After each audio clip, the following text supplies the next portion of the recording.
Hi, today we're at Livingstone. There are two Livingstones, I think, in Bali. One in Seminyak and this one in Ubud.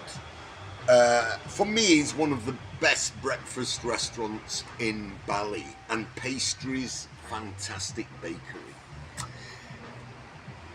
Iced cappuccino, hash browns. I mean, this is the old big breakfast. They didn't have beans, so they've doubled my mushrooms, poached eggs, tomato. I'm pretty certain when I've finished I'll be relating how good it was.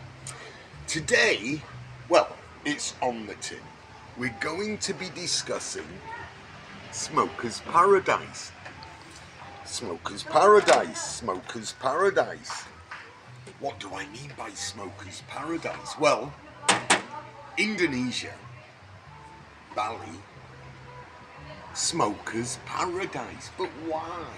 Well, we'll be discussing why. We'll be discussing the difference between, for example, the prices in the UK or America and here, and just the whole vibe of smoking. I'll also be discussing at the end of the video, why I believe passive smoking is bull... Oh, almost a naughty word.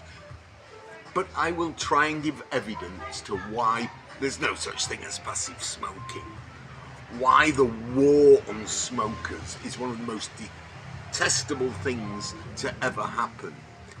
I'll also be discussing the links between smoking and freedom, smoking and democracy. Anyway, it's time to eat. See you soon. Delicious breakfast. And as you can see, Livingstone Ubud has a beautiful pool, conference area, so it's not just a place to eat. Before I properly begin, I want to put a disclaimer. Boys and girls, ladies and gentlemen, don't smoke. So, cigarettes. I first came across cigarettes when I was about 8 or 9 because my mother didn't smoke.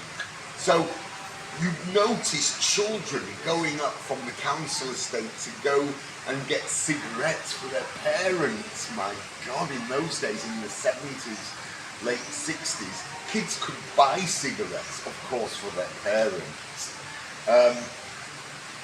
Cigarettes were very much a working class product.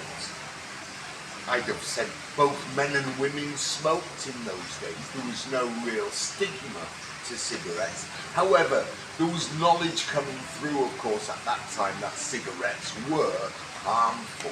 So during the next decades, of course, fewer and fewer people smoked. But one thing that did happen was from a working class background you could smoke to nowadays in the UK, my God, you need to be a millionaire to smoke. So why do I call Indonesia and Bali Smoker's Paradise? Number one is obvious, the cost. Your average price of a pack of cigarettes is about £1.50, maybe $2. Also remember, if you buy the rolling tobacco, it's about half that price. That's number one. Number two, you can smoke anywhere outside. Not like the UK where they're going to ban you from smoking. Oh, you can't smoke in a beer garden. You will see people smoking everywhere in Indonesia, especially males. By the way, don't smoke, that's naughty, that's evil, evil people, evil smokers.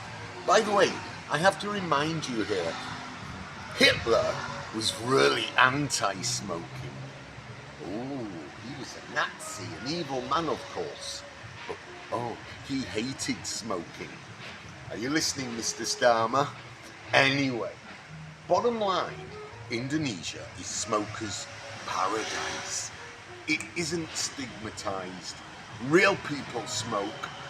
By the way, did I tell you my best teachers were smokers? Oh, serious.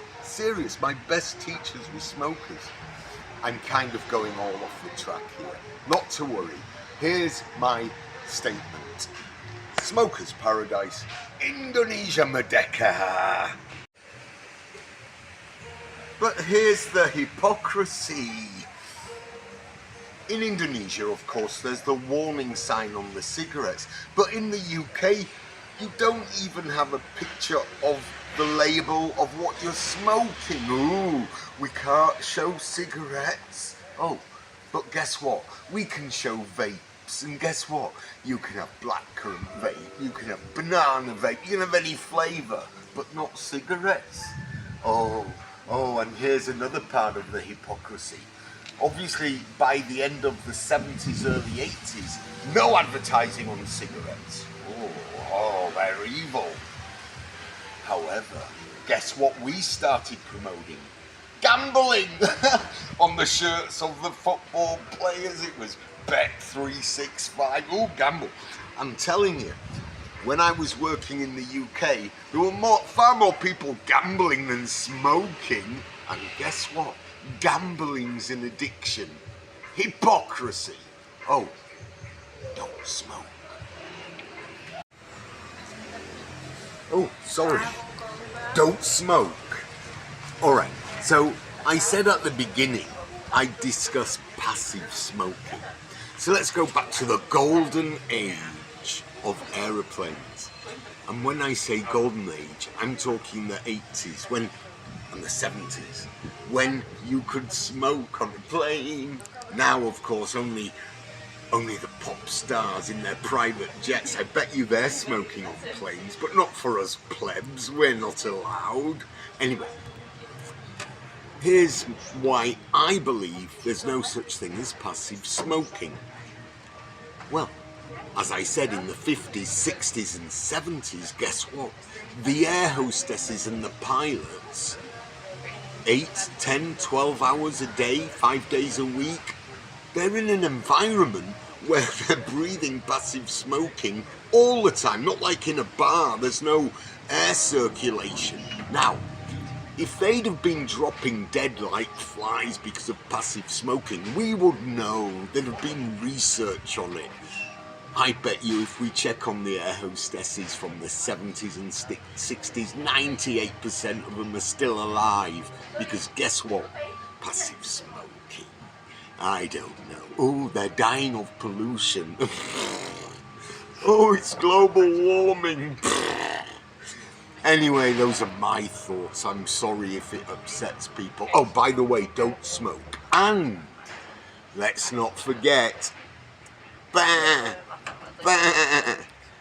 don't